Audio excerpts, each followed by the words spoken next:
Welcome to the Bells I Hear podcast, a space for real conversations about homelessness and housing insecurity with people who know the issue firsthand, from advocates and community leaders to those with lived experiences. In each episode, we will speak with experts who will debunk the myths and misconceptions surrounding homelessness and highlight the innovative approaches for addressing the issues, causes, and consequences of housing insecurity. I am Elisa Smith, your host, a mentor, professor of legal studies, and former public defender. Thanks for tuning in to the Bells I Hear.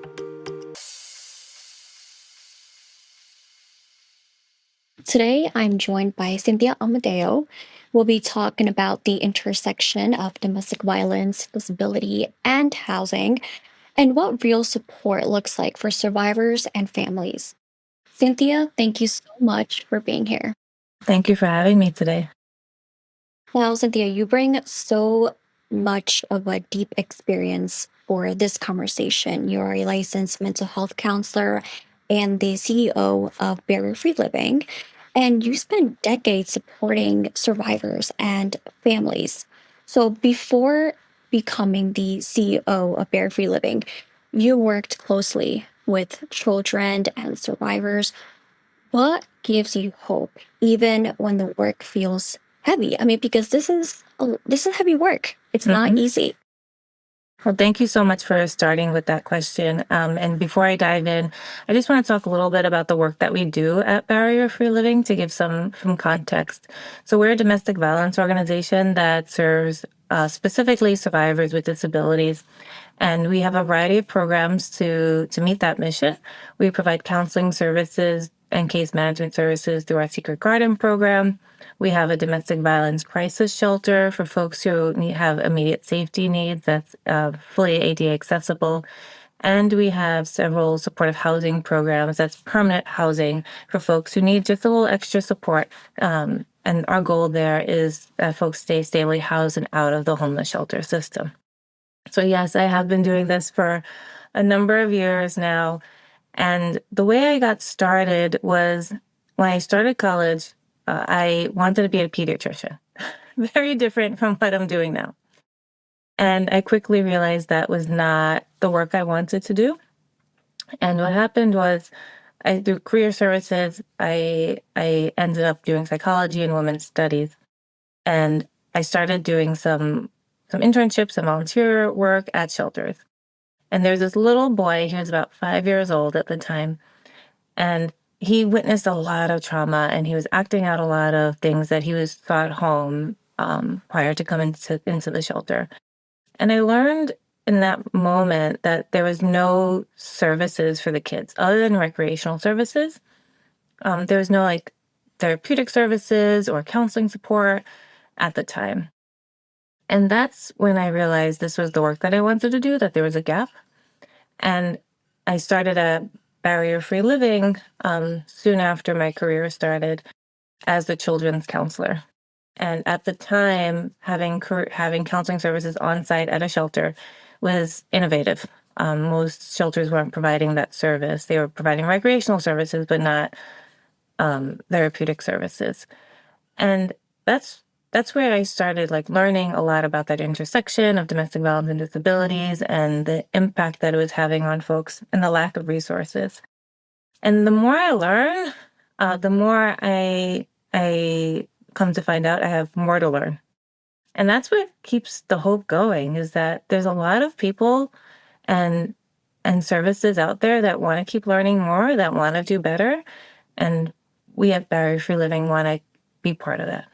I love that you just talk about learning more and the lack of resources there are. I feel like it doesn't matter which kind of area your focus is, there's always a lack somewhere within, I feel like every issue, every industry, where whatever it may be. So I really like that you mentioned about that. And just, I guess, in a way, did you feel like seeing that 5-year-old boy, um, live such, in that, trauma? Do you feel like in a way that was kind of your personal story of why you are doing what you're doing today? Mm-hmm. Yes, it was through those experiences and with many other children along the way and many other parents along the way that I just keep learning. And there's many stories. I can sit here and tell you a lot of stories, and I'll probably tell you a few more along the way today. But that is why I do the work that I do, because I see the gaps in the services and I want to try to make a difference in folks' lives. Talking about gaps and like the lack of resources, your work focuses a lot on domestic violence and disability. Now, a lot of people don't often think about them being together. Why is it important to look at these issues together instead of just separately? So, in general, a person with a disability is 5 times more likely to experience victimization, which is an incredible statistic. I know, 5 times, right? And for Barrier Free Living is the only agency in New York City that's serving this population. So that's incredible within itself that this underserved population is experiencing very high rates of victimization, and we're the only ones serving them. There are obviously other service providers out there who are serving, but we are very specialized to look at how the victimization is experiencing them with their disability. So it could be things like medical abuse, that maybe their assistive device was used against them or taken away to cause isolation. It could be the caregiving is the way the caregiving is happening is being abusive. So we really look at how the disability is impacted by the violence. And that's what makes us unique and special. Obviously, also, all of our facilities are ADA accessible. So people have no issue getting into our facilities or accessing our facilities as well, which is sometimes that within itself can be a gap to receiving services, just pure access. From your experience as a counselor and leader, how does instability at home affect children emotionally and developmentally, especially when trauma is involved? Sure. So the research over the years has definitely shown and is growing to show that trauma is impacting the kids' brain development. But what the research also shows is that early intervention can help mitigate these long-term effects of trauma. So that's where BFL and other domestic violence service providers come into play, where we can help bring those families together and understand how we could help their situations. It could be the bond between the parents and the child. It could be creating spaces of safety and hope, like we do at our facilities, at the permanent housing, and in our shelters. Or it can just be helping people talk to their child a little bit more openly. A parent goes through a lot when they're experiencing domestic violence. And sometimes they can't be there in the ways that they want to be there for them because of the violence. And that's okay. There's nothing wrong with that. It's just their reality. So we're there to help understand how we can help mitigate those effects. And maybe it's school and after school program, um, counseling services. There's lots of different options and resources to help with the trauma. I I'm just gonna assume that it is important to have like that at least that one consistent and trusted adult hmm during these situations at least. It could be a one person, it could be a space. Like going to school every day and knowing that there's consistency at school and that's the safe space, a recreational program. It could be a family member, a neighbor. There's lots of different spaces and places where we can find safety. So I was talking to my son a few weeks ago. I was trying to explain to him what we do in housing. And he said to me, well, what's the difference between a home and a place you live? And in his little self, I thought that was really insightful. And I think what we do at BFL is we're trying to create safe homes for folks where they can feel that safety and security that I think you're referencing. Um, because a place to sleep every night, we think about it as like a shelter, right? That's not my home. And we're trying to create those spaces, even though it's not people's permanent places of living.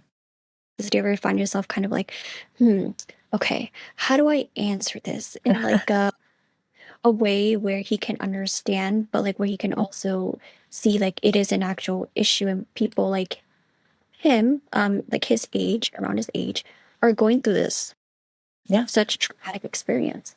Yeah, we talk a lot about what homelessness is, what disabilities are, what that means. There's a lot of stigma in our society attached to what it means to have a disability, and we try to dismantle some of those ideas, like that we're not putting someone down, they're not less than, they're equal. Because at Barrier Free Living, we truly do think that it's society that creates accessibility. So we talk a lot about universal accessibility at Barrier Free Living and what that means and what that looks like from our intake when we first pick up the phone, when someone that first phone call when someone says I need a little support and a little help, to when they come into our services and receiving our services.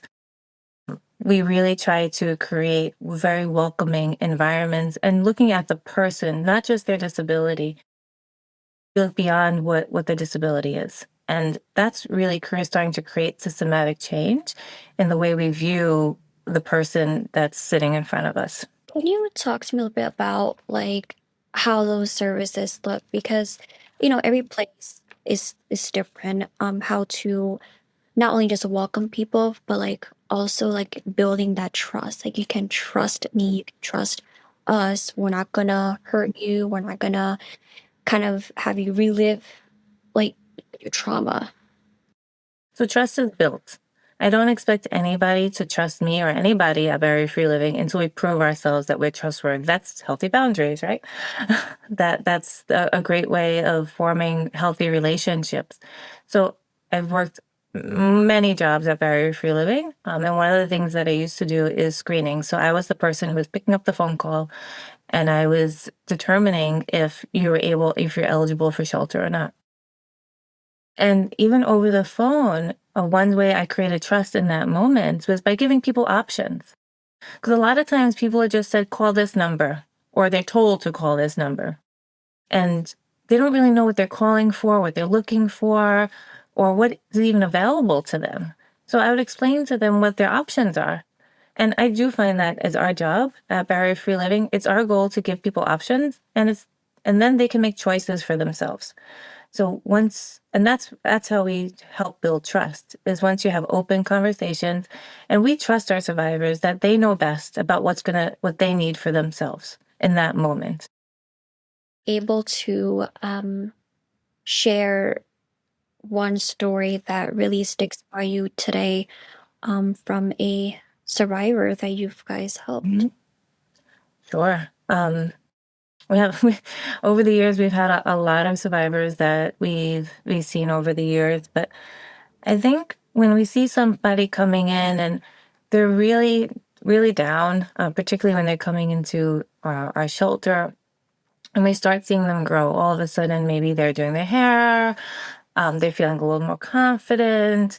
Maybe they bought like a shirt that they've really been wanting for a long time. One little thing that they did for themselves can go a long way. Or maybe their child suddenly they have like a new hairdo, and everybody in the household starts kind of feeling a little bit better. The best case scenario is obviously when they go into permanent housing and we can support them from shelter to housing. And they can, when I can see them going into housing for the first time and looking around, and I've had many survivors say to me, this is for me. I can live here and I can stay here for as long as I want to. You're not going to kick me out? And I was like, no, you have a lease like everybody else in New York City. You can stay here for as long as you want, as long as you obviously meet the lease requirements. And sometimes people they cry because going through the homeless shelter system and then finding housing finally is just a moment that I think I always remember all of our survivors' faces, because the relief, the happiness, the tears that come with that moment. And I just want to also mention about homelessness. Our folks, there's lots of reasons why people become homeless. For our survivors who are coming into shelter, violence is causing the homelessness. They have to leave their homes for safety, which causes the homelessness. I just remembered you mentioned about the statistics about domestic violence and disability being, 5 times the rate than someone who without a disability. Do you know why that correlation is? Sure. There's lots of different reasons the research has shown. Um, People with disabilities tend to have lower employment rates, and there's lots of research around that as to the reasons why. Sometimes there's dependency issues, especially if you're dependent on a caregiver for your day-to-day needs. Sometimes services are just not accessible, like you physically can't get there or call the services. All this leads to isolation, and which increases the victimization. What what happens when you're in that situation where you can't really do anything, right? When you're disabled and you're kind of at this point you're very vulnerable. Yeah. So where do you go from here? hmm But that's why it's really important that lots of different service providers know about the resources available to folks, because it could be you're at the doctor's office and that's your moment to ask for help. It could be you're at a recreational program and that's your moment to ask for help. So podcasts like yours, where we're spreading the word that there's help and resources available, is critical, because we really want people to know that they're not stuck in a situation, that this doesn't have to be the way they live. But if they can give us a call, they can call the domestic violence hotline. There's lots of ways to reach out for support and help. But the service providers outside the domestic violence and homeless network need to also know about what's available. Yeah, no, absolutely. I agree with you. I think it's all about awareness, making sure people feel like you're not alone. The way you feel, there's unfortunately, like, I hate saying this, but there are a lot of people going through that similar situation. We just don't know it. And I'm just curious, right? We talk about all these services from different organizations and hotlines, etc.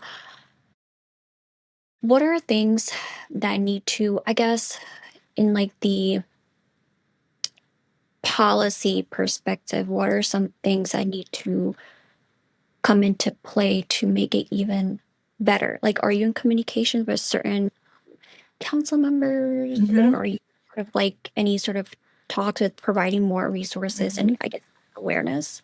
Yeah. Oh, there's a lot of work being done in New York State. Our governor is a very big supporter of the work that we're doing throughout the state of New York, and she works really hard to make sure that we have the funding available to provide the support to our survivors. So there's on the statewide level, on the city level, there's a lot of advocacy being done every single day. Um, and but if people don't know about the resources, right? That's the critical key part, and that's why I go back to that first phone call. That is the hardest phone call to make. When you have to call somebody and say, "Hey, I need help. I need services. I'm in a bad situation." You always want somebody on the other end to say, "I understand, and I'm going to be here to help you. Let's figure it out together." Um, so that's a key critical moment. So when someone says to you, "I think I'm in a bad situation and I need a little help," we're not dismissing them. Typically, people with disabilities, we do dismiss them. We make excuses as a society and say they didn't understand. Someone was just doing their job, which also is a reason for the increased rates of victimization. We need to believe our survivors and say, let me listen more. Like, this is a moment. I know I have something else to go to, but I think this is a critical moment when someone reaches out to help, that we're there for them. That's a very powerful job. It's not something that everyone can do. Um, and often like there's a reason why like I always every any sort of conversation I have with anyone, I know we all can get like frustrated and kind of irritated. I mean, these are normal emotions. Like it's okay. Feel your emotions. I'm sure what you're feeling right now, you have a valid reasoning, but it's always nice to be kind to others because just because a person was mean to me, it doesn't mean I have to be mean to them back. Maybe they're actually going through something and they just don't feel the need to talk to me at the moment. But I know they'll approach me maybe later on, whether that's next week or tomorrow or hours later. I'm just very big on just spreading that kindness, and I feel like a lot of the world needs that right now. Yeah. And we, a lot of people are well intended. I take the subway and the buses all the time. And I'll give it, it's not domestic violence related, but just kind of stepping back for a moment. Sometimes I see people with canes on the subway stairs, right? Taking a little extra time, or maybe they have something to carry. And every so often I see someone saying, "Can I help you?" And the person will say no. And every so often I see someone getting a little angry. Well, they don't want my help. Or they're taking up too much time. They're going too slow. I offered my help. And that's the example of like, let's just step back. They said no. They didn't want your help, and that's okay in that moment. We just need to slow down a little bit, and it's just going to take us a few extra seconds to get up the stairs. And I think it's the same thing in service provision. When someone asks for help, they may not be ready in that exact moment, but we're still going to be there when they are ready. We're going to be consistent. We're still going to answer the phone. We're still going to be present with them, even if they don't want help in that exact moment. And just may take a little extra I time. like that because I feel like oftentimes just because they don't want the help right now, but the more kind of like consistent you are, they can see it. Mm-hmm. And then there will be that realization like, okay, why is this person just nagging me every single week? You may think that, but then after a while, you're like, you know what? I think they really just do want to help me. I'm going to trust it and I'm going to take that help. It takes a survivor on average 7 times to leave a relationship. 7 times. Yeah, which is a lot. But that's okay. We're still going to be there, right? I had a child I was counseling a long time ago, and he used to come to session every week, very consistently, on time, and he would sit there and stare at me, would not say a word. And we did this for 3 months. And I tried everything in my toolbox to try to engage with him. And I would talk, and I talked about violence in the home, and he just stared at me. He left the shelter, they went to permanent housing, and a couple of years later, he called me. And he said, "Miss Cynthia, I got it." And I'm like, you got what? It's like the first time you're talking to me. He says, "I got everything you were talking about back then, and I just wanted to tell you I was listening. And I just wanted to say thank you." I love that. And I love that you can help, but also you can just be there and just listen. I used to get therapy too, and I'm not ashamed of that. I feel like therapy is so good. I love to talk just about what I'm feeling and what I'm going through and things like that. At first, I used to be very kind of like, I don't trust this person. Like, I'm gonna say something and they're not gonna do anything back, like to help me. At that moment, because you're such in a vulnerable spot and everything just seems confusing. You don't kind of like anyone just talking to you. That's how I was. But then after a while, like I ended up realizing, like, no, I do have that support. Mm-hmm. It's because I'm not asking for it. I'm making myself be in this miserable position when I don't need to be. There are people that are supportive and that want to help me. And so, yeah, no, I did the same thing. Like, I reached out to my therapist and I was like, thank you. Like, I'm sorry. I was like, not right. Thank you. And sometimes that's all it is. It's just being present for the person, listening to them. And folks with disabilities, and when I say the word disabilities, there's lots of different disabilities. It can be cognitive, medical, intellectual, sensory. We serve every type of disability out there. And there's a lot of different ways that people can be abused due to their disability. So we just need to be present, give them their options, listen, and make sure that they know that we're here for them when they are ready. I love that. I love everything that you do. And these are very important conversations because a lot of people, like we talked about, like they don't know where to kind of go, or they don't really think of it in a way where how much of a big of an issue is. Um, so one thing we do try to do in the podcast itself is to clear up any sort of misunderstandings about the issues people face. We talked about, being about like 5 times the rate of people without disabilities. But with that in mind, what are some common misunderstandings people have about survivors, especially survivors with disabilities? Because we don't really often, again, like think about both of them being together. Right. So that's a great question, and thank you. It's a common question that I'm often asked, and it's really understanding how how their disability impacts their victimization. So one very common misconception is that people with disabilities aren't in relationships, particularly intimate partner relationships. We have a viewpoint in our society about what relationships look like, and sometimes a person with a disability is not part of that conversation. So that is definitely a misconception that we often see. We also see a viewpoint of who has a disability. And I always like to say that if we're lucky enough to get older, we're all going to be disabled at some point. We just call it something different. We call it getting old. Like my knees hurt, my back hurts.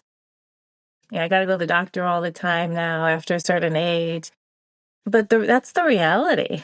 We're all going to get there in our life at some point, if we're lucky enough, of course, right?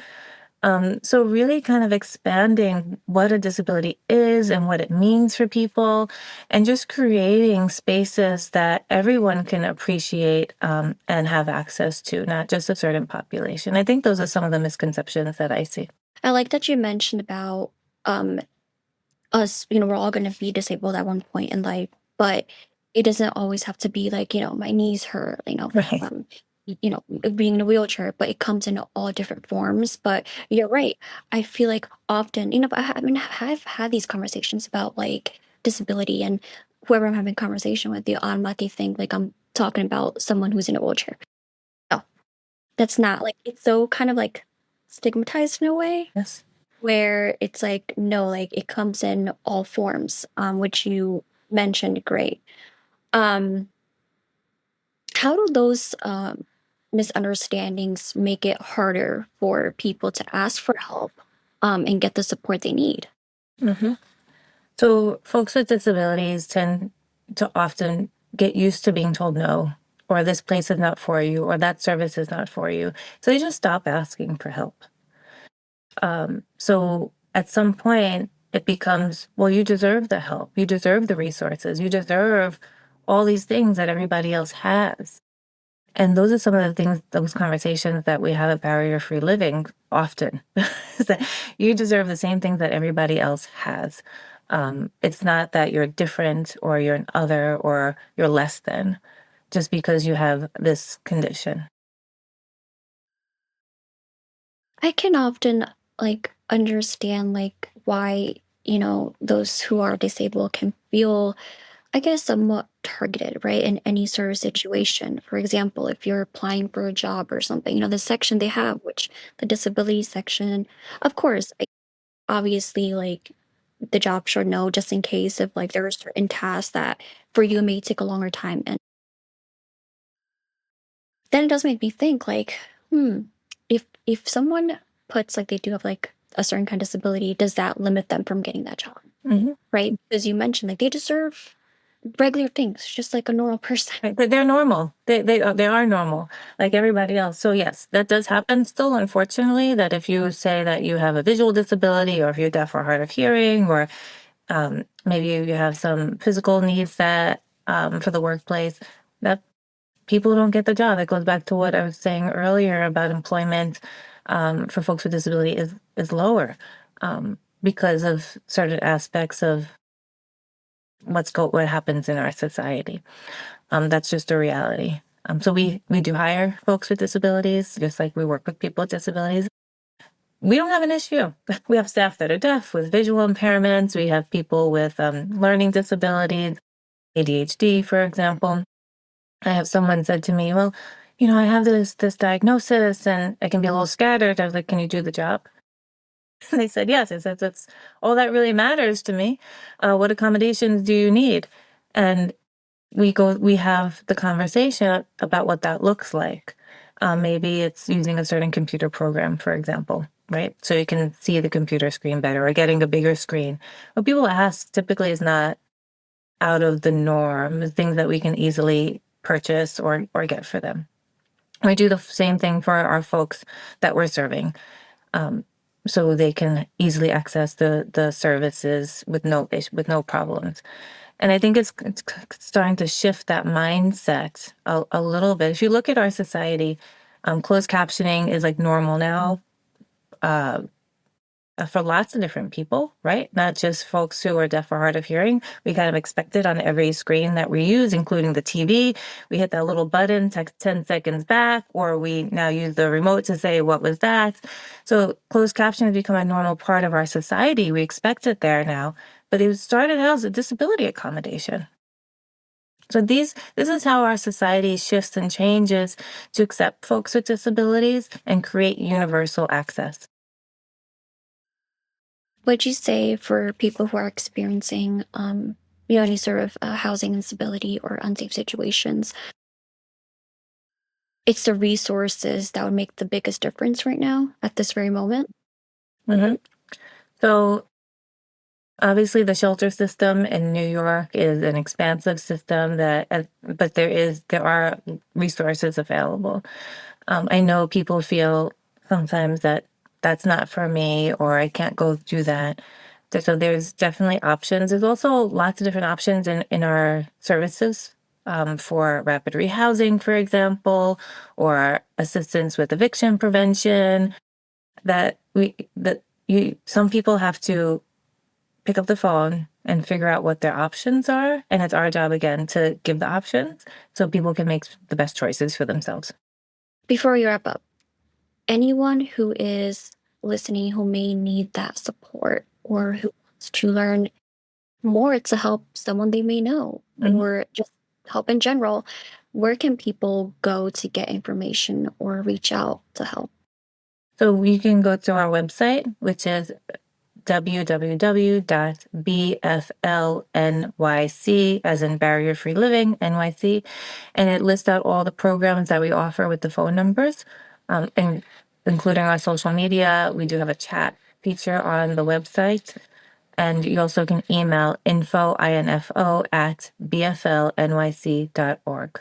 Amazing. Thank you so much, Cynthia, for coming in this very powerful and just inspiring conversation. Thank you so much for the opportunity today. Appreciate it. And to our listeners, thank you for tuning in to the Bells I Hear. Thank you for tuning in to the Bells I Hear podcast. If you enjoyed today's episode, please subscribe to the Bells I Hear and follow us on social media. We post all of our conversations on YouTube, Spotify, and Apple. You can connect with us on Instagram and post comments or questions that we can address on upcoming shows. More information can also be found on Blogger and Substack. So many ways to learn about the issues surrounding housing insecurity. Please join us and contribute to the conversation.